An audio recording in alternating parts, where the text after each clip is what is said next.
بعد فأعوذ بالله من الشيطان الرجيم بسم الله الرحمن الرحيم قل أفغير الله تأمروني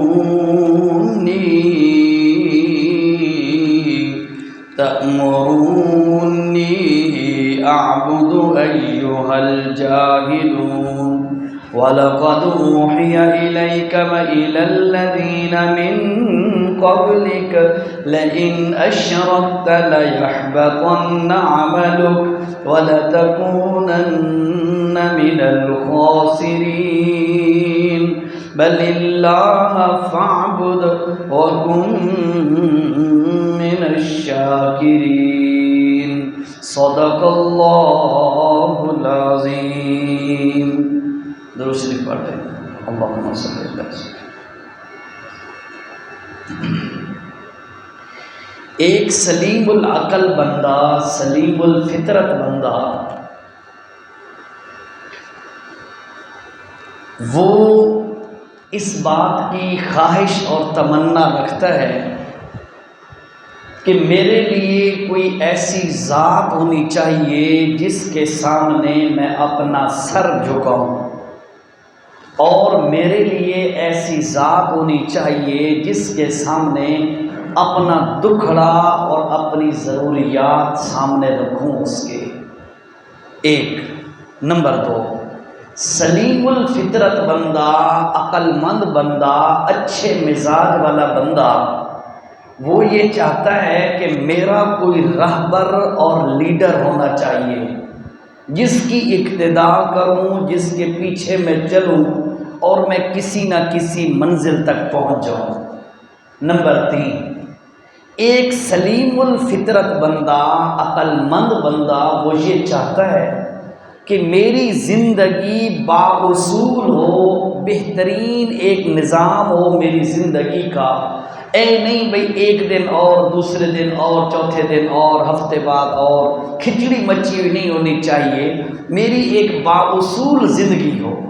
یہ تین خواہشات ہر بندے کی ہیں جس میں کوئی مزاج ہے، جس کا عقل صحیح ہے، جس کی کوئی سوچ اور سمجھ ہے، اس کے اندر یہ تین جذبات لازماً ہوتے ہیں۔ نمبر ایک، میرا کوئی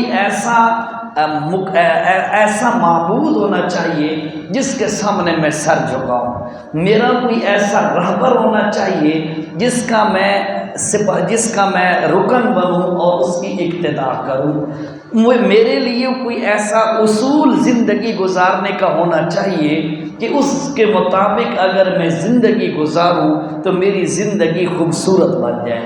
یہ تین شوق ہر بندے کے ہوتے ہیں، اور پھر یاد رکھیے گا ان تینوں چیزوں کو حاصل کرنے کے لیے ہر طبقے کا بندہ، ہر مذہب کا بندہ، ہر سوچ کا بندہ اپنی کوشش کرتا ہے۔ اور آپ کو پتہ ہوگا، آپ سنتے دیکھتے رہتے ہوں گے کہ ایسے بندے بھی ہیں جنہوں نے اپنا معبود ایک پتھر کی بنی ہوئی مورتی کو بنا لیا۔ کچھ ایسے بھی لوگ ہیں جنہوں نے سانپ کو اپنا الہ اور معبود بنا لیا۔ کچھ ایسے بھی لوگ ہیں جن کا ہندوؤں میں ایسے مذاہب بھی موجود ہیں، ہندو مذہب کے اندر ایسے لوگ بھی موجود ہیں جن کا عقیدہ اور نظریہ یہ ہے کہ 3 کروڑ معبود ہیں۔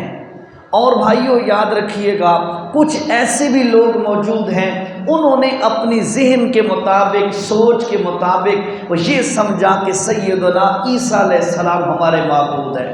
کئی ایسے لوگ بھی ہیں جنہوں نے حضرت عزیر علیہ السلام کو اپنا معبود سمجھ لیا۔ اسی طرح ہماری سوسائٹی معاشرے میں بھی کئی ایسے لوگ ہیں جنہوں نے اللہ والی صفات اللہ کے بندوں میں تسلیم کرنا شروع کر دیں۔ یعنی یہ سارا کچھ، کوئی 300 کروڑ، کوئی سانپ، کوئی مورتی، کوئی بت، کوئی گھوڑا، کوئی قبر، کوئی جو ہے مزار، ان سب کو معبود جو لوگ بنا رہے ہیں، یہ کیوں بنا رہے ہیں؟ تو یقیناً اس کا جواب یہی ہے کہ ہر بندے کے دل میں ایک جذبہ ہوتا ہے کہ یار میرا کوئی معبود ہو، میں اس کے سامنے سر جھکاؤں، میں اس کے سامنے اب آہوزاری کروں، اپنی نیاز کی باتیں اس کے ساتھ کروں، اس کے ساتھ اپنی چیزیں شیئر کروں اور وہ میرے مسائل کا حل نکالے۔ اب یہ تو شوق ہے، ذوق ہے، جذبہ ہے، نیچر ہے، فطرت ہے، اسی کی جستجو میں لوگ بھٹک جاتے ہیں، کوئی کسے معبود بناتا ہے، کوئی کسی کو معبود بناتا ہے۔ یاد رکھیے گا اس انسانی جذبے کو جو اللہ نے انسان میں رکھا، توجہ کریے گا ذرا، توجہ، اس انسانی جذبے کو جو اللہ نے انسانوں میں رکھا ہے، جذبہ کہ ان کا کوئی معبود ہو اور معبود کی تلاش وہ کرتے ہیں، اس جذبے کی تسکین کے لیے، اس جذبے کو پورا کرنے کے لیے، اس طلب اور جستجو کو پورا کرنے کے لیے اللہ تعالیٰ نے کیا کیا؟ 1.25 لاکھ کے قریب انبیاء کرام علیہ السلام بھیجے، اور تاکہ وہ لوگوں کو اس بات کا تعارف کریں کہ لوگوں، جس طرح تمہارے دلوں میں طلب اور تڑپ ہے کہ ہمارا کوئی معبود ہو، آؤ ہم تمہیں بتاتے ہیں حقیقی معبود ہے کون۔ یہ پہلا سوال تھا جس کا میں نے مختصر جواب دیا۔ نمبر 2، پہلے مختصر کر لیتے ہیں، پھر جو چند منٹ بات ہونی ہے اس کی تھوڑی سی وضاحت کر لیں گے۔ اب معبود کی جو طلب اور تمنا اور طلب تھی، میں نے آپ کو بتا دیا وہ کس طریقے سے پوری ہو سکتی ہے، بندہ اللہ کے نبیوں کی بات کو مانے۔ اب دوسرا جذبہ، دوسرا انسان کے اندر جو ذوق اور شوق ہوتی ہے، طلب ہوتی ہے، وہ یہ ہوتی ہے کہ یار میرا کوئی لیڈر ہو، میرا کوئی رہبر ہو۔ اب دیکھو ذرا ہمارے ملک کی حالات کیسے ہیں اس وقت، آپ دیکھ رہے ہو لیڈر کے پیچھے کوئی توڑ پھوڑ اور مظاہرے کر رہے ہیں، کوئی لیڈر کے ساتھ حکومت میں بیٹھے ہوئے ہیں، کوئی لیڈر کے ساتھ اپوزیشن میں بیٹھے ہوئے ہیں، سارے لیڈروں کے پیچھے چل رہے ہیں نا، ایسے ہی ہے نا۔ کوئی عمران خان کے پیچھے دوڑ بھاگ رہا ہے تو کس لیے بھاگ رہا ہے؟ ان کو لیڈر سے محبت ہے، ہر بندے کی طلب ہے کہ میرا کوئی لیڈر ہو۔ کوئی نون والے ہیں تو وہ بھی لیڈر کی وجہ سے اس سے محبت کرتے ہیں، پی پی والے بھی لیڈر کی وجہ سے محبت کرتے ہیں۔ علماء دیوبند کے جیالے اور علماء دیوبند کے بیٹے وہ علماء دیوبند سے محبت کرتے ہیں، ان کو اپنا لیڈر سمجھتے ہیں۔ علماء بریلی وہ اپنے لیڈروں سے محبت کرتے ہیں، تو اسی وجہ سے کہ ان کو لیڈر پسند ہے۔ اسی طرح علماء اہل حدیث کے جو لوگ ہیں، ان کی عوام پبلک ہے، وہ بھی اپنے علماء سے، لیڈر سے محبت کرتی ہے۔ تو اسی وجہ سے کہ لیڈر رکھنا، لیڈر بنانا، لیڈر کا تلاش کرنا اور لیڈر کسی کو سمجھنا، یہ ہر بندے کی طلب ہے۔ اب ہر بندہ تلاش کرتا ہے میرا کوئی لیڈر ہو، میرا کوئی رہنما ہو، میرا کوئی ایسا میرے لیے ایسا ماڈل ہو جس کو دیکھ کے میں چلتا جاؤں اور میرا معاملہ سیدھا ہوتا جائے اور میں منزل تک پہنچ جاؤں۔ یہ جستجو اور طلب ہر بندے کے دل میں ہے، اور ہر بندہ اپنی اپنی ذہن کے مطابق اپنا لیڈر چنتا ہے، اپنی اپنی سوچ کے مطابق، اپنی اپنی معلومات کے مطابق اپنا لیڈر چنتا ہے۔ یاد رکھو اس پیاس کو بجھانے کے لیے، اس طلب اور تمنا کو پورا کرنے کے لیے اللہ تعالیٰ نے انسانیت کی رہنمائی کے لیے لیڈر بھیجے، تو وہ انبیاء اور رسولوں کی صورت میں بھیجے۔ ایسے لیڈر بھیجے، اللہ کی قسم ہے، ایسے لیڈر اللہ تعالیٰ نے بھیجے کہ جن کا بچپن سے لے کر وفات تک کا زندگی کا ایک ایک حصہ، ایک ایک گوشہ، ایک ایک لمحہ اللہ تعالیٰ نے ایسا پاکیزہ بنایا ہے کہ 14 طبق کی کائنات اٹھ کھڑی ہو تو نبیوں، وہ جو لیڈر انبیاء اور رسول ہیں، ان کی زندگی کے ایک لمحے پر کوئی انگلی نہیں اٹھا سکتا۔ ایسے لیڈر اللہ تعالیٰ نے بھیجے ہیں۔ یہ میرے دوسرے سوال کا مختصر جواب دے دیا۔ اب تیسرا سوال میں نے یہ اٹھایا کہ بھائی ہر بندے کے دل میں یہ جذبہ ہوتا ہے، ہر بندے کے دل میں یہ جستجو اور طلب ہوتی ہے کہ یار میری زندگی با اصول ہو، اصولوں کے تحت ہو، میری زندگی کا کوئی طریقہ ہو رہنے سہنے کا۔ اس کے لیے وہ کوشش کرتا ہے کہ یار میں کیسی زندگی گزاروں۔ آپ کو پتہ ہونا چاہیے ہمارے گھروں کے اندر اکثر میاں بیوی کے جھگڑے، اکثر گھریلو معاملات میں یہ جو اختلافات اور خلش یہ جو پائی جاتی ہے، یہ صرف اور صرف ایک ہی وجہ ہوتی ہے، یا تو خاوند بااصول نہیں ہوتا یا بیوی بااصول نہیں ہوتی۔ خامد اصول توڑتا ہے، زندگی بے اصولی ہوتی ہے، بے وقوفوں کی طرح اس کی زندگی ہے، اس کے لیے مسائل ہی مسائل ہیں۔ اگر بیوی بے اصول ہے، اس کو نہیں پتہ میں نے گھر میں کیسے رہنا ہے، زندگی کیسے گزارنی ہے، تو یقیناً اس کے گھر کے اندر فتنہ اور شر اور جھگڑا کبھی ختم ہی نہیں ہو سکتا۔ یہ اسی وجہ سے کہ انسان اصول کو جو ہے پامال کرتا ہے، چاہتا یہ ہے کہ میری زندگی با اصول ہو، میں ایسے رہوں، میرا سٹیٹس ایسے ہو، میرا معیار ایسے ہو، میرا کھانا ایسے ہو، میرا پینا ایسے ہو، میں وقت پہ سوؤں، وقت پہ اٹھوں، میں یوں کروں۔ ہر بندے کی تمنا ہوتی ہے، لیکن بندے بعض دفعہ بااصول زندگی نہیں گزار پاتے۔ میرے اللہ نے بااصول زندگی گزاروانے کے لیے، انسان کی اس پیاس کو بجھانے کے لیے اللہ تعالیٰ نے آسمانوں سے کتابیں اتاری کہ اے میرے بندو، ان کتابوں کو پڑھنا اور ان کے مطابق زندگی گزارنا تمہارا کام ہے، زندگیوں میں سکون پیدا کرنا اللہ کا کام ہے۔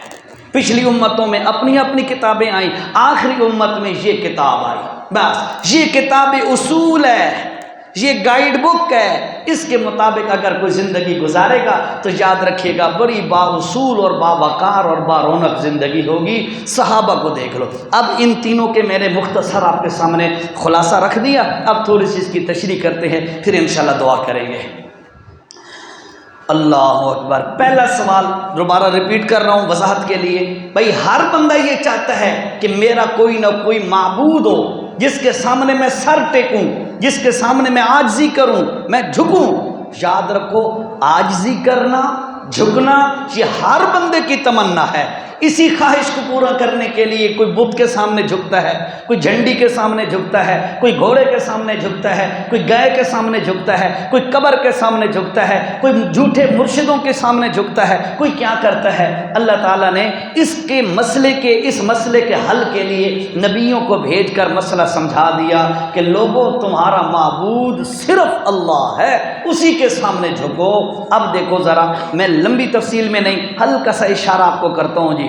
19واں پارہ ہے اور اس میں اللہ تعالیٰ نے سورۃ شعراء کے اندر چند نبیوں کا ذکر کیا ہے، اور وہ نبی کیا کہتے ہیں اپنی امت کو جی۔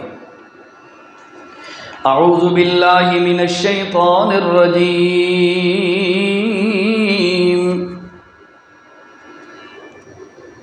اچھا، یہ صفحے پرنٹ نہیں ہے، قرآن چھاپے پیچھے بھی، ادھر بھی نہیں ہے پرنٹ۔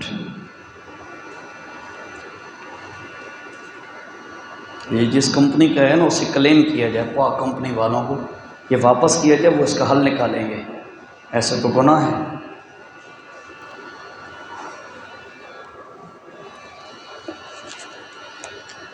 جی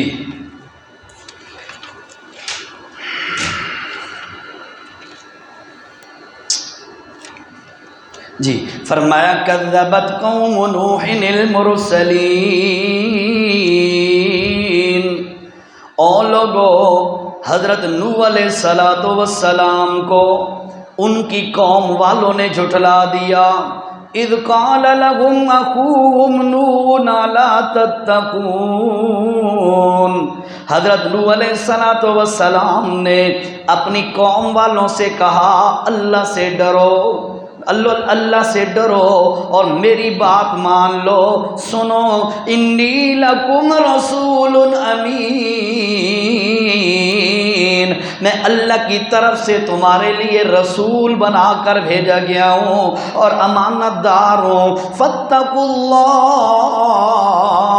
اللہ سے ڈرو اور اللہ ہی کو معبود بناؤ، میری بات مان لو۔ کیوں؟ اس لیے کہ سنو، جتنے بھی نبی آئے، جتنے بھی رسول آئے، انسانوں کے دل میں جو ذوق تھا، جو طلب تھی، جو جستجو تھی کہ یار ہمارا کوئی معبود ہونا چاہیے، اس پیاس کو بجھانے کے لیے نبی آئے، اور نبیوں نے سب سے پہلا یہی تعارف کرایا، ان اعبدوا اللہ، صرف اللہ ہی کو اپنا معبود بناؤ، اللہ ہی کو اپنا مالک اور اپنا خالق اور اپنا رب سمجھو۔ سارے کے سارے نبیوں نے اپنی قوموں کو اللہ کا تعارف کروایا اور یہی بات سمجھا جائی۔ اور لوگوں معبود بننے کے لائق صرف اللہ ہے اور کسی میں یہ کمال نہیں ہے۔ اللہ توجہ سے فرمایا علماء، اللہ کا قرآن کہتا ہے اور لوگوں کوئی کسی کو معبود بناتا ہے، کوئی کس چیز کو معبود بناتا ہے، کوئی کس چیز کو معبود بناتا ہے۔ اور اللہ کا قرآن بتلا رہا ہے معبود بننے کے لیے 3 صفتوں کا ہونا ضروری ہے۔ کتنی صفتیں؟ 3 صفتوں کا ہونا ضروری ہے۔ جس میں یہ 3 کمال پائے جائیں وہ معبود بن سکتا ہے، چاہے یہ روی ہوئے جس دے اندر وہ 3 کمال پائے گئے، جس میں وہ 3 کمال پائے گئے وہ معبود بننے کے لائق ہے۔ اب وہ 3 کمال کون سے ہیں؟ توجہ سے ذرا، سورت کا نام سورت مریم ہے، اس میں اللہ تعالیٰ نے اللہ معبود ہونے کے 3 کمالوں کا ذکر کیا ہے۔ کیا فرمایا اللہ تعالیٰ نے؟ فرمایا لوگوں معبود ہونے کے 3 کمال یہ ہیں کہ وَاذْكُرْ فِي الْكِتَابِ ابراہیم، حضرت ابراہیم کا واقعہ پڑھیے۔ اِنَّهُ كَانَ صِدِّيقًا نَبِيًّا، بے شک وہ اللہ کا بڑا سچا نبی تھا۔ اِذْ قَالَ لِأَبِيهِ، جس وقت انہوں نے فرمایا اپنے ابا جی سے، یا ابت، اے میرے ابا جی، لم تعبدو، آپ کیوں عبادت کرتے ہیں ان کی جن کے اندر تینوں معبود والی صفتیں نہیں پائی جاتی۔ معبود کی 3 صفتیں کون سی ہیں؟ پہلی صفت یہ ہے یسمعو، سن سکتا ہوں، یبصرو، دیکھ سکتا ہوں، یغنی عنک شیئا، اور وہ تمہیں نفع اور نقصان بھی پہنچا سکتا ہو۔ توجہ سے سنو ذرا، معبود کی 3 صفتیں ہونا ضروری ہیں، جس میں 3 صفتیں پائی جائیں وہ معبود بننے کے لائق ہے۔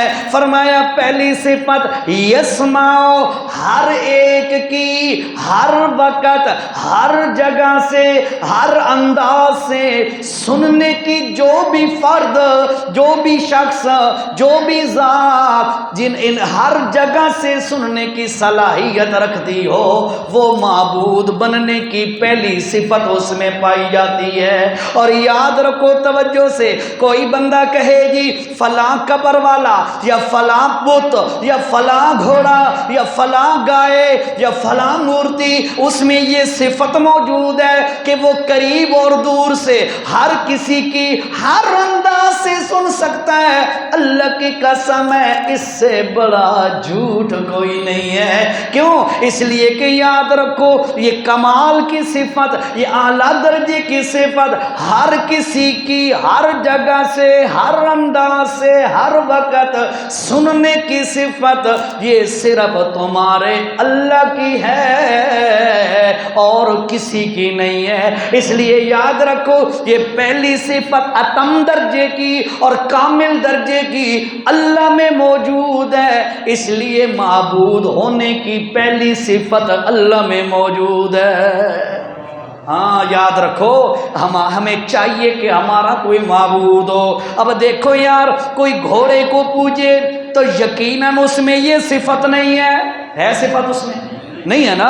کوئی بندہ گائے کو پوجے اس میں یہ صفت نہیں ہے، کوئی پتھر کی مورتی کو پوجے اس میں یہ صفت نہیں ہے، کوئی قبر میں پڑے ہوئے بزرگ کو پوجے اللہ کی قسم ہے اس میں بھی صفت یہ نہیں پائی جاتی۔ تو یاد رکھو معبود ہونے کی پہلی صفت یہ ہے قریب سے دور سے آہستہ بلند ہر اعتبار سے ہر کسی کی سننے کی جو ذات صلاحیت رکھے وہ معبود بننے کی بھی صلاحیت رکھتا ہے۔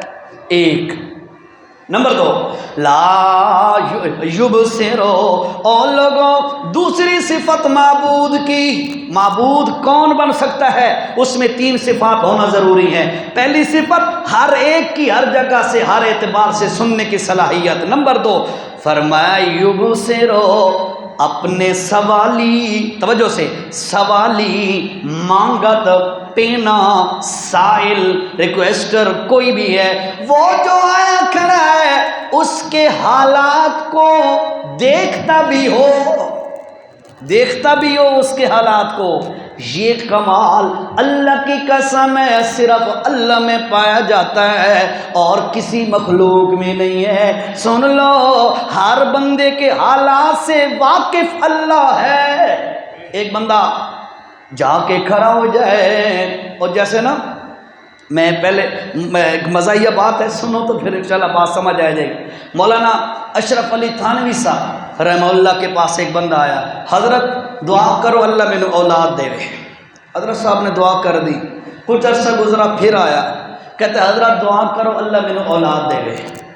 اور پھر جو ہے حضرت صاحب نے دعا کر دی، بعد پھر کچھ عرصہ گزرا، پھر کہتے جناب حضرت میرے لیے دعا کرو اللہ مجھے اولاد دے۔ حضرت صاحب نے پوچھا بھائی شادی کو کتنا عرصہ ہو گیا؟ کہتا جی ابھی شادی تو نہیں ہوئی۔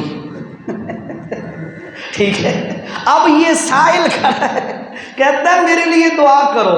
اب حقیقت حال سے وہ حضرت صاحب واقف نہیں ہیں تو اس کے لیے دعا کر رہے ہیں بھئی اللہ اس کو پتر دے ہیں، تو مسئلہ کیا ہے کہ اس کی حقیقت یہ ہے کہ اس کی شادی نہیں ہوئی، شادی کرے گا تو اولاد ہوگی۔ اسی طرح کوئی بندہ کسی قبر پہ کھڑا ہو جائے، کوئی بندہ کسی بت کے سامنے کھڑا ہو جائے، کوئی بندہ کسی کے سامنے جس کو لوگ پوچھتے ہیں وہاں پہ کھڑا ہو جائے، ظاہر اور اندر اور کرتا رہے، اللہ کی قسم ہے اس کو پتہ نہیں چلے گا۔ اللہ تعالیٰ فرماتے ہیں انہ علیم بذات الصدور، اے میرا بندہ میں تیرے دل کے حالات کو بھی جانتا ہوں، تیرے دل میں دماغ میں سوچ جو پیدا ہوتی ہے تجھے بعد میں پتہ چلتا ہے، میں اللہ کو پہلے پتہ ہوتا ہے۔ تو یقیناً جو ذات ہر حال میں دیکھنے والی ہے، جو ذات ہر حال میں سننے والی ہے، یہ دو صفتیں جس ذات میں ہیں یقیناً وہ معبود بننے کے لائق بھی ہے۔ اور نمبر 3 بات سنو، فرمایا وَلَا يُغْنِي عَنْكَ شَيْئًا، اور لوگوں سنو، جو ذات نفع اور نقصان کی مالک ہو، جو ذات نفع اور نقصان کی مالک ہو وہی ذات معبود بننے کے لائق ہے۔ جیرا بندہ قبر تے گیا کھڑا ہے کسے نو پکارن واسطے، یو بابا جی، اے حضرت صاحب، اے فلاں صاحب، ذرا تھوڑا سا غور تو کرے، توجہ کرے، وہی بابا صاحب اپنی بیوی کو بیوہ کر کے چلا گیا، نقصان سے نہ بچ سکا۔ ایسے ہے نا، بچوں کو روتا ہوا یتیم کر کے چلا گیا، اپنے بچوں کو نہ بچا سکا بے یتیمی سے، اپنا مال جو پوری زندگی اپنی حلال کی کمائی تھی جمع کرتا رہا، لیکن آج وہ سارا مال وراثت بن گیا ہے، بابا جی کے ہاتھ پلے کچھ بھی نہیں ہے۔ اور جو اپنے بیوی کو، جو اپنے بچوں کو، جو اپنے آپ کو نقصان سے نہ بچا سکے، تیرے میرے نقصان فائدے کا کیسے مالک ہے؟ ایسے ہی ہے نا، لیکن یاد رکھو یہ خاصہ اللہ کا ہے، وہ نقصان سے پاک ہے اور ہر کسی کو نقصان دے بھی سکتا ہے، نفع دے بھی سکتا ہے، اس سے کوئی پوچھ۔ چھوٹا سا حوالہ سنو، ذرا چھوٹا سا حوالہ، تھکے تھا نا بیٹھے، جمعے دا بیان ہی تو سنو اسی، چلو چھوٹا جہا حوالہ سنو تے بعد گل میں کہنے ہیں جی، میں چلو بڑی محبت ہے جی اللہ۔ اب یہ حوالہ بڑا عجیب سا ہے، زبردست۔ سورت کا نام سورت الاعراف اور آیت نمبر 188 188 نمبر دی آیت ہے، توجہ نال، بڑا عجیب حوالہ ہے۔ فرمایا لوگوں کل، اللہ فرماتے ہیں میرا پیغمبر اعلان کر، لا املک لنفسی نفعا ولا ضرا الا ما شاء اللہ۔ توجہ سے، میرا بھی عقیدہ ہے اور الحمدللہ آپ کا بھی عقیدہ ہے، ساری کائنات میں اللہ کے بعد بلند ترین رتبے والا، مقام شان والا اگر کوئی ہے تو آمنہ کے لال صلی اللہ علیہ وسلم ہے۔ ایسے ہی ہے نا، ان سے بڑھ کے تو کوئی نہیں ہے نا مخلوقات میں، اب ان کا حال کیا ہے؟ آیت نمبر 188 ہے، میرا پیغمبر کل اعلان کر کے لوگوں کو بتا دے، لا املکو لنفسی، اور لوگوں میں اپنی ذات کے لیے بھی نفع اور نقصان کا مالک نہیں ہوں۔ نبی دوجانو پتر دیونا تے ٹکر دیونا تے پیسے دیونا تے جاب تے ملازمت دیونا، اے تے بات دی گل ہے۔ اللہ کے نبی فرماتے ہیں، قرآن کہتا ہے کہ میرا پیغمبر اعلان کر، دوسروں کے نفع نقصان تو بات کی بات ہے، میں اپنی ذات کے نفع نقصان کا مالک بھی نہیں ہوں، الا ماشاء اللہ، مجھے نفع نقصان کا ارادہ اللہ کرے تو میں روک نہیں سکتا، اور نقصان پہنچانے کا ارادہ اللہ کرے تو میں بچ نہیں سکتا۔ یہ سارے فیصلے کس کے چلتے ہیں؟ اللہ کی ذات کے چلتے ہیں۔ عجیب بات کی آگے بڑی عجیب بات، وَلَوْ كُنْتُ أَعْلَمُ الْغَيْبَ، اور لوگوں اگر مجھے علم غیب ہوتا، میں نے پتا ہو گیا نا بھئی یہ شے میرے واسطے نقصان دہ ہو سی، مستقبل کی بات، غیب کی بات ہے نا، یہ چیز میرے لیے نقصان دہ ہوگی، یہ چیز میرے لیے فائدہ مند ہوگی، اگر یہ چیزوں کا مجھے پتہ ہوتا تو سنو، لَسْتَكْثَرْتُ مِنَ الْخَيْرِ، تو میں بھی اپنے لیے ساری خیریں جمع کر لیتا، مجھے کبھی دکھ نہ آتا۔ لیکن عجیب بات ہے، وہی آمنہ کے لال ہے، پیدا نہیں ہوئے ابا فوت ہو گیا، دکھ ہے نا۔ اللہ کے نبی کہتے تھے، ہائے میں بھی اپنے ابے جی دی زیارت کی تھی ہو گیا۔ اللہ فرمایا، سونا اپنے چاچے حمزہ دی زیارت کی تھی کر، تیرے پیو دا ہم شکل ہے، صلی اللہ علیہ وسلم۔ اللہ کے نبی کی یعنی طلب تھی۔ اچھا کمال ہے، اللہ کے نبی پیدا نہیں ہوئے، کچھ عرصہ پہلے، کچھ چند مہینے پہلے ابا جی فوت ہو گئے، پیدا ہوئے 6 سال کے ہیں، اماں جی فوت ہو گئیں، پھر 8 سال کی ہوئے یا 12 سال کی ہوئے، دادا فوت ہو گیا، پھر ابو طالب نے ذمہ داری سنبھالی، چلتا رہا نظام، چلتا رہا حتیٰ کہ نبی بن گئے۔ اچانک وہ سال آیا جس سال میں حضرت ابو طالب بھی فوت ہو گئے، پھر اسی سال میں حضرت خدیجہ بھی فوت ہو گئیں، اسی سال میں آپ کا بیٹا بھی فوت ہو گیا۔ یہ 3 صدمے ایک ہی سال میں آئے، اور لوگوں سن لو مسئلہ ہی حل ہو گیا، اور جینو 3 صدمے ایک سال آ ونجن، یقیناً یہ اپنے آپ نو انہاں صدمے تو نہیں بچا سکیا، باقی کون ہے جس نو اللہ دے نبی بچا سکا؟ کسی کو بچا سکتے جو اپنے آپ کو نہیں بچا سکے؟ تو یاد رکھو، معبود ہونے کی 3 صفتیں ہیں، میں نے آپ کو بتایا ہے کون سی؟ یسمعو، وہ اپنے سوالی کے حالات کو سنتا ہو، پکار کو سنتا ہو، یبصرو، وہ اس کے حالات کو دیکھتا ہو، یغنی عنک شیئا، اور وہ اس کے نفع نقصان پر بھی قدرت رکھتا ہو۔ حضرت ابراہیم علیہ السلام فرماتے ہیں، یا ابت، اے میرے ابا جی، لم تعبدو، ان کو کیوں پوجتا ہے؟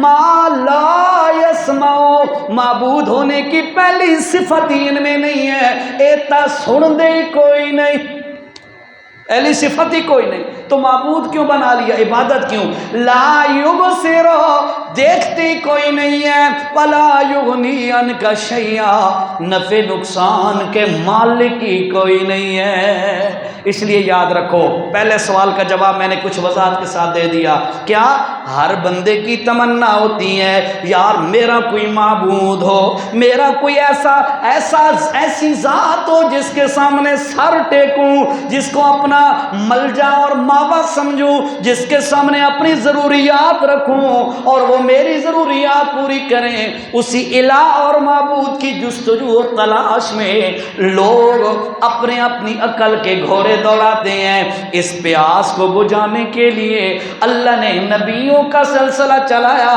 اور نبیوں نے آ کے بتایا، اوے لوگوں سن لو، معبود تم بنانا چاہتے ہو تو معبود بننے کے لائق صرف کون ہے؟ یہ پہلا سوال ہے۔ کتنا ٹائم ہو گیا؟ 29 منٹ ہو گئے. چلو اب دوسرے سوال ذرا مختصر کر دیتے ہیں کیونکہ تو کھانا ہی کھانا ہو سی کھانے کا ٹائم ہے نا. اچھا دوسرا سوال، میرا کوئی لیڈر ہونا چاہیے، میرا کوئی لیڈر ہو جس کی اقتداء میں کروں، میرا کوئی امام ہو، میرا کوئی مقتدا ہو جس کے پیچھے میں چلوں. ہر بندے کی یہ تمنا ہوتی ہے. اللہ تعالیٰ نے ایسی ہستیاں نبیوں کی بھیجی، ایسے ماڈل اور ایسے نمونے بنا کے اللہ نے بھیجے تاکہ دنیا کے اندر ایسے لوگوں پر انگلی کوئی نہ اٹھا سکے. ایسے باکردار لوگ، ایسے باکردار لوگ کہ ان کی زندگیاں ہائے ہائے. اس کا اندازہ آپ اس بات سے لگاؤ، 40 سال کے ہوئے آمنہ کے لال صلی اللہ علیہ وآلہ وسلم، اللہ کے نبی 40 سال کے ہوئے اور فاران کی چوٹی پر، پہاڑی پر، صفا پہاڑی پر کھڑے ہو کر آمنہ کے لال صلی اللہ علیہ وسلم نے لوگوں کو توحید کی دعوت ابھی نہیں دی، ابھی لا الہ الا اللہ نہیں سنایا. اس سے پہلے اللہ کے نبی نے فرمایا، او مکہ والو سنو، حل وجدتمونی صادقا ام کاذبا، آج تک تم نے میری زندگی کا مشاہدہ کیا، 40 سال مجھے دیکھا، بتاؤ میری زندگی میں کوئی کمزوری، کوئی عیب تمہیں نظر آیا ہے؟ اللہ ایو جے بندے لیڈر بنا کے بھیجیں. اس جیسے بندے اللہ نے لیڈر اور رہبر بننے کے لائق جو تھے وہ اللہ نے بھیجے، جو یہ دعویٰ کر سکتے تھے کہ بتاؤ میری زندگی پر کسی نے کوئی انگلی اٹھانی ہے تو آج اٹھائے، کوئی عیب نکالے، کوئی. حل وجدتمونی صادقا ام کاذبا، بتاؤ میں نے کبھی بھول کے بھی جھوٹ بولا ہے؟ اچھی بات ہے نا، ایمانداری دی گل ہے. سفید داڑھی والے بیٹھے ہو، جوان ہی بیٹھے ہو، پٹھان ہی بیٹھے ہو تے نان پٹھان ہی بیٹھے ہو، کوئی بندہ، کوئی نر دا پتر یہ دعویٰ کر سکتا ہے بھئی دسو میری زندگی تے کہنو کوئی اعتراض ہے؟ تو لکھ ہزار بندے، سینکڑوں بندے کھڑے ہو جائیں گے، خان صاحب، شاہ صاحب، ملک صاحب، سانو پتہ ہے تو اے رنگ رلیاں رلندہ رہے ہیں تے آج تو بڑا صوفی بن گئے. بڑے بڑے سوال اٹھیں گے. میں اور آپ پھر معاشرے میں منہ دکھانے کے قابل ہی نہیں ہوں گے. ہم یہ دعویٰ کر ہی نہیں سکتے. لیکن کمال کی بات یہ ہے، اللہ کے نبی جتنے بھی آئے سارے کے سارے نبیوں کو اللہ نے ان کا زندگی بنائی، ایسا کردار بنایا، ایسا مزاج بنایا، ایسا اللہ نے ان کو ماڈل بنایا کہ جب وہ نبوت کا اعلان کرنے سے پہلے لوگوں سے کہتے تھے بتاؤ لوگو میری زندگی پر کوئی انگلی اٹھائے، کوئی اعتراض کرے، کوئی اشکال اٹھائے اور مجھے بتائے کہ میرے اندر کیا کمی ہے. یقیناً اللہ کی قسم ہے، جس طرح مکہ کی سرزمین پر آمنہ کے لال صلی اللہ علیہ وسلم نے فرمایا تھا کہ حل وجدتمونی صادقا ام کاذبا، بتاؤ کہ تم نے مجھے سچا پایا یا جھوٹا پایا، تو یقیناً پوری دنیا کا یہی جواب ہے. یہ تو مکہ کے لوگوں کا جواب ہے. مکہ دے لوگ اسارے آرنن گال سمجھو ذرا، میں بات بڑی امپورٹنٹ بات کہنے لگوں توجہ سے. مکہ کے لوگ ہماری طرح نہیں تھے جلو ٹائپ، کوئی پتہ نہیں ہے سارے نال کے ہونے والا ہے. اور جس طرح وہ مشرف کے دور میں شوکت عزیز ہمارا پرائم منسٹر تھا نا، وزیر اعظم تھا، تو وہ جب اپنا ٹینیور عرصہ پورا کرنے کے بعد جانے لگا تو اس نے آخر پہ ایئرپورٹ کے پیغام دیا تھا. ہم چھوٹے تھے اس وقت، کافی سال پہلے کی بات ہے. تو اس وقت اس نے ایک پیغام دیا تھا. اس نے کہا تھا بس میں یہ کہنا چاہوں گا پاکستانی قوم کو نہیں پتہ ہمارے ساتھ کیا ہونے والا ہے. اصل تو ساری انہیں آ رہا نا، سانو نہیں پتہ، بس جیرے پاس لوگ ٹر پہ آسیں ٹر پہ کوئی مکہ کے لوگ ہماری طرح نہیں تھے.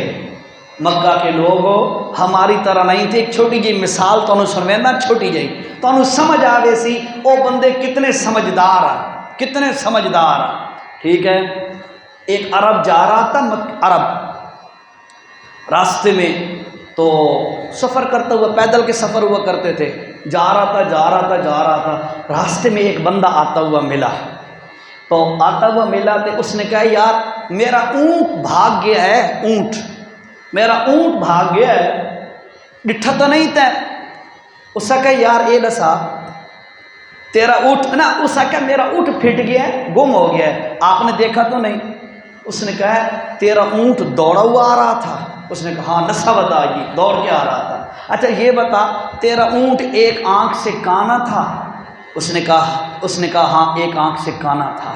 اس نے کہا اچھا تو پھر اس نے کہا یار کہاں پہ؟ اس نے کہا جی میں نے دیکھا نہیں ہے، میں ڈٹھا کونی، لیکن اتنا میں تم رسینا تیرا اٹھ بھجدہ بھی آندہ آئی، تیرا اٹھ ایک آنکھ تو کانا بھی آئی، ٹھیک ہے۔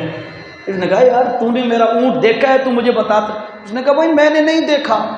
اس نے کہا پھر تمہیں کیسے پتا چلا کہ بھئی یہ اونٹ بھاگا ہوا آ رہا ہے، اور تمہیں کیسے پتا چلا ایک آنکھ سے کانا ہے جب تو نے اونٹ دیکھا ہی نہیں ہے؟ عرب لوگوں کی سمجھداری دیکھو، وہ کہتا ہے اونٹ نے جو پاخانہ کیا ہے نا، پاخانہ، تو وہ اونٹ کے جو پاخانے کے وہ جو ہوتے ہیں نا روڑے، وہ مختلف جگہوں پر منتشر پڑے تھے۔ میں نے اس سے اندازہ لگایا کہ اونٹ کھڑا ہو کے پاخانہ کرتا تو ایک ہی جگہ پر پڑا ہوتا، یہ بھاگتا جا رہا تھا، مختلف جگہوں پر پاخانے کے روڑے پڑے تھے۔ اتھوں میں نے اندازہ لگ گیا بھئی تیرا اونٹ نسا ہوا ہے۔ نمبر 2، اونٹ کانا تھا، مجھے اس سے اندازہ لگا کہ جس راستے پہ اونٹ جا رہا تھا مختلف قسم کے پودوں پر اس نے منہ مارا کھانے کے لیے نا، منہ مارا، یقیناً جس راستے پہ جا رہا تھا دوسری طرف سے بھی بڑے زبردست قسم کا گھاس اور سبزہ تھا، لیکن تیرا اونٹ صرف ایک ہی سائڈ سے منہ مارتا رہا، دوسرے پاسے منہ اس نہیں مارا۔ میں نے پتہ لگا کہ تیرا اونٹ کانا ہے۔ ایڈے سمجھدار لوگ خالی اٹھ گھا کھاتا ہے اتوں اندازہ لایا بھی اٹھ کانا ہو سی، خالی وہ پخانا ڈٹھا ہے اٹھ دا اتوں اندازہ لایا بھی اٹھ بھج کے جا رہے ہیں۔ ایڈی سیانی قوم، سمجھدار قوم، انہوں دے سامنے آمنہ دے لال کھڑے ہو کے آدن اے دسو اے حل وجدتمونی صادقا ام کاذبا، آج تک تم نے مجھے کیسا پایا، میں سچا ہوں یا جھوٹا ہوں؟ تو آگے سے وہی لوگ پتہ کیا کہتے ہیں، جربنا لک مرارا، محمد اساں تیرا بارہا تجربہ کیتا ہے، مشاہدہ کیا، آپ کو آبزرو کیا، ہم نے نوٹ کیا ہے، اللہ کی قسم ہے تیرے اندر ایک رائی کے دانے کے برابر بھی عیب نظر نہیں آیا۔ اللہ کے نبی نے ایک اور پھر بات کہی، میں چلو اور تھوڑا سا ان کو پکا کر لوں بھی کیا کہتے ہیں۔ اللہ کے نبی نے فرمایا اچھا جس پہاڑی پر میں کھڑا ہوں، میں اگر تمہیں کہوں اس کی پچھلی جانب سے دشمن تمہارے اوپر حملہ آور ہونے والا ہے، میری بات مان لو گے؟ انہوں نے کہا جی بالکل مان لیں گے۔ روایات میں بعض جگہ پہ یہ بھی آتا ہے کچھ لوگوں نے ایسے اٹھ کے اوپر چڑھ کے دیکھا کہ دشمن ہے کہ کوئی نہ، کوئی نہیں تھا، نیچے اترے، کہتے ہیں اسا اکھیاں نال ڈٹھی کھلیاں دشمن کو نہیں، لیکن تو آدھا پہ ہیں اللہ دی قسم اسا ساری اکھیاں دھوکھا کھا گئی ہیں، محمد دی گل غلط نہیں ہو سکتی۔ اے معیار، یہ ایک کردار اللہ نے اپنے نبیوں کو دیا تھا۔ کیوں دیا تھا؟ لوگوں کے دل میں جذبہ ہے کہ ہمارا کوئی لیڈر ہونا چاہیے، ہمارا رہبر ہونا چاہیے، اللہ نے وہ لیڈر بنا کے بھیجے۔ اور قرآن میں ہے، ٹائم شارٹ ہے، اللہ تعالیٰ نے سورت اپنا ممتحنہ میں بھی فرمایا اور سورت الاحزاب کے اندر بھی فرمایا ہے لقد کان لکم فی رسول اللہ اسوۃ حسنہ، اور لوگوں قیامت کی صبح تک تمہارے لیے میرے محمد کی زندگی نمونہ ہے۔ تم جس دور میں بھی چلے جاؤ، جتنے بھی ترقیاں کر جاؤ، اور تم اپنی کمندے چاند پہ ڈالو، مریخ پہ ڈالو، دیگر سیاروں پہ ڈالو، تم ساری دنیا کو فتح کر لو، لیکن یاد رکھو پھر بھی تمہارے لیے رہبر اور لیڈر اور ماڈل جو ہے وہ میرا محمد ہی رہے گا۔ تم جہاں بھی جاؤ گے میرا محمد وہاں پر اوپر ہوگا سب سے، ٹھیک ہے جی۔ اس لیے علماء نے لکھا ہے سابقہ نبیوں کو اللہ نے معراج زمین پہ کرائی ہے، آمنہ کے لال کو معراج اللہ نے ساتوں آسمانوں سے اوپر کرائی ہے، تاکہ کوئی بندہ چاند پہ پہنچ جائے تو اے نہ سمجھے کہ میں محمد تو اگے نکل گیا، نہیں، اتھے بھی لیڈر میرا محمد ہو سی، تو چاند پہ پہنچا میرا محمد ساتوں آسمانوں سے اوپر پہنچا ہے۔ تو لیڈر بنانے کا شوق بندے کے دل میں ہوتا ہے۔ اللہ نے فرمایا لیڈر بنانا ہے تو کس کو بناؤ؟ آمنہ کے لال صلی اللہ علیہ وسلم کو بناؤ۔ اللہ کا واسطہ دے کے کہتا ہوں، دیکھو تم پی ٹی آئی کے ہو، نون کے ہو، پی پی پی کے ہو، جس بلا کے بھی ہو، مجھے اس سے کوئی سروکار نہیں، میں خدا کا واسطہ دے کے کہتا ہوں ان کو اپنا سیاسی لیڈر کی حد تک سمجھو، لیکن اپنا اصل لیڈر وہ آمنہ کے لال کو سمجھو صلی اللہ علیہ وسلم۔ اس سے بڑا لیڈر کوئی نہیں ہے، اور وہ لیڈر ہے کہ جس کی زندگی میں عیب کوئی نہیں ہے۔ عمران خان کو دیکھو، نون والوں کو دیکھو، زرداری کو دیکھو، جس کو بھی دیکھو، مولانا فضل الرحمان کو دیکھو، جس کو بھی دیکھو، ان میں آپ کو سینکڑوں عیب نظر آئیں گے، ہزاروں عیب نظر آئیں گے۔ لہٰذا یہ پرفیکٹ اور کامل لیڈر نہیں ہے، یہ سیاسی طور پر وقتی لیڈر ہیں، اصل اور ہمیشہ کا لیڈر ہے تو وہ آمنہ کے لال صلی اللہ علیہ وسلم، ٹھیک ہے جی۔ ہوں تیجی گل اس تو بھی مختصر کرا جو ٹائم اور زیادہ لمبا ہو گیا ہے. آخری بات یہ ہے، میں چاہتا ہوں، آپ چاہتے ہیں، ہر بندے کی تمنا یہ ہے کہ یار میری زندگی بااصول ہونی چاہیے، اس میں ایک ضابطہ ہونا چاہیے، ایک طریقہ کار ہو. میرا سونے کا ٹائم ہو، کھانے کا ٹائم ہو، پینے کا ٹائم ہو، اٹھنے کا ٹائم ہو، جاب کا ٹائم ہو، ہر چیز شیڈیول وائز ہونی چاہیے. ہر بندے کی یہ تمنا ہوتی ہے.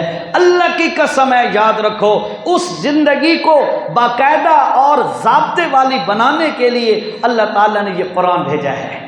اس کتاب کو پڑھ کر اس کے مطابق زندگی گزارو. تمہیں یہ قرآن کہے گا، اے بندیا صبح اٹھا کر آرام سے آ کے اللہ کے سامنے سجدہ کیا کر. اس کے بعد جا کر کیا کیا، ایک ایک چیز کی رہنمائی قرآن کرتا ہے. دنیا کا کوئی ایسا کام نہیں ہے جس کی رہنمائی اللہ کا قرآن نہ کرتا ہو. کہیں اشارتاً کرے گا، کہیں صراحتاً کرے گا. اللہ کا قرآن ضرور رہنمائی کرے گا. پھر اس قرآن کی تشریح کے لیے آمنہ کے لال صلی اللہ علیہ وسلم کی احادیث اور سنت ہے، اور ان دونوں چیزوں پر پھر عمل کیسے کرنا ہے، قرآن پر اور سنت پر عمل کیسے کرنا ہے، اس طرح کرنا ہے جس طرح صحابہ کرام نے عمل کیا ہے. بات سمجھو ذرا، قرآن کو پڑھنا ہے، سمجھنا ہے، اس کی تشریح کے لیے حدیث پڑھنی ہے. اب ان دونوں چیزوں پر، قرآن و سنت پر عمل کیسے کرنا ہے، جیسے صحابہ نے عمل کیا. اب جو بندہ ان تین چیزوں کو اپنے پلو سے باندھ لے، اپنی زندگی کے اندر تینوں چیزوں کو سامنے رکھے، اللہ کی قسم ہے وہ بندہ بڑا بااصول زندگی گزارے گا. اس کا سر اللہ کے علاوہ کسی کے سامنے نہیں ٹکے گا. وہ لیڈر آمنہ کے لال کے علاوہ کسی کو نہیں بنائے گا. اس کی زندگی کا حلال حرام، جائز ناجائز، کام کرنے کے نہ کرنے کے، کون سے کام ٹھیک ہے غلط ہے، ان ساری چیزوں کا اصول اور ضابطہ اس کے پاس آ جائے گا. جو بندہ یہ تین کام کر لے وہ بندہ کامیاب انسان ہے. چل سمجھ آئیے جی. چند منٹ، پونے گھنٹے کے لگ بھگ، پونا گھنٹہ ٹھیک ہے نا، پونے گھنٹے کے لگ بھگ میں نے جو معروضات سامنے رکھی ہیں، اللہ کرے مجھے بھی اور آپ کو یہ بات سمجھ آ جائے، اور اللہ ہم سب کو عمل کی توفیق نصیب فرمائے. الحمدللہ والصلاة والسلام علی رسول اللہ وعلی آلہ واصحابہ اجمعین. اللہم انک عفو کریم تحب العفو فاعف عنا یا رحیم یا کریم. ربنا آتنا فی الدنیا حسنۃ وفی الآخرۃ حسنۃ وقنا عذاب النار. یا ارحم الراحمین ارحم علینا ارحم علینا ارحم علینا. دعا فرمائیں اللہ تعالی ہر مریض کو شفائے کاملہ عاجلہ نصیب فرمائے. اور میری والدہ انتہائی بیمار ہیں، دل کا مسئلہ ہے ان کا انتہائی. ابھی بھی میں اسی وجہ سے تھوڑا لیٹ ہو گیا، امی کی طبیعت خراب تھی، انہیں کو دبا رہا تھا، تو ان کے لیے بھی اسپیشل دعا کریں. اللہ میری والدہ محترمہ کو صحت اور عافیت نصیب فرمائے، ایمان اور اسلام والی زندگی نصیب فرمائے، اور جب اللہ تعالیٰ خاتمہ فرمائے تو ایمان کے مطابق خاتمہ فرمائے. اللہ ہر قسم کی احتیاجی اور محتاجی سے محفوظ فرمائے، ہر بندے کو اللہ محفوظ فرمائے، میری والدہ کو بھی اللہ تعالیٰ محفوظ فرمائے. اللہم تقبل منا انک انت السمیع العلیم. وصلی اللہ علی النبی الکریم. آمین.